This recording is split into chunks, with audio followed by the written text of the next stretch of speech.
Hoje é quinta-feira, depois das cinzas, dia 7 de março. Em nome do Pai, do Filho e do Espírito Santo.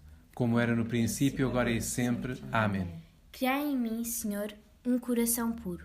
E renovai em mim a firmeza de alma. Diz o Evangelho de São Lucas. Naquele tempo, disse Jesus aos seus discípulos: O Filho do Homem tem de sofrer muito, ser rejeitado pelos anciãos, pelos príncipes dos sacerdotes e pelos escribas. Tem de ser morto e ressuscitar ao terceiro dia. E dirigindo-se a todos disse: Se alguém quiser seguir-me, renuncie a si mesmo, tome a sua cruz todos os dias e siga-me. Pois quem quiser salvar a sua vida, tem de perdê-la.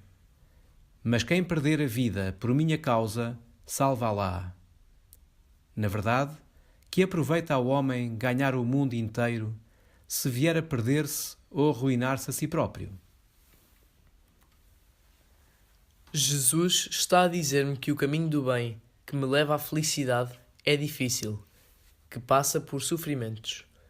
Mas é neste mesmo sofrimento, por amor e em união com Jesus, que se encontra a felicidade plena, e vale mesmo a pena.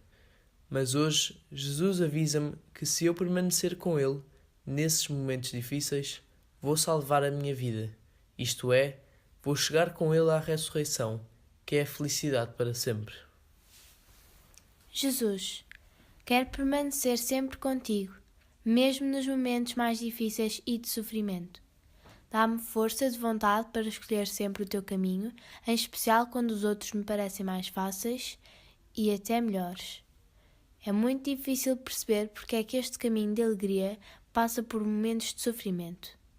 Eu até sei que é muitas vezes por minha culpa. Peço perdão por isso e peço que me ajudes sempre a escolher o caminho certo, que é o teu.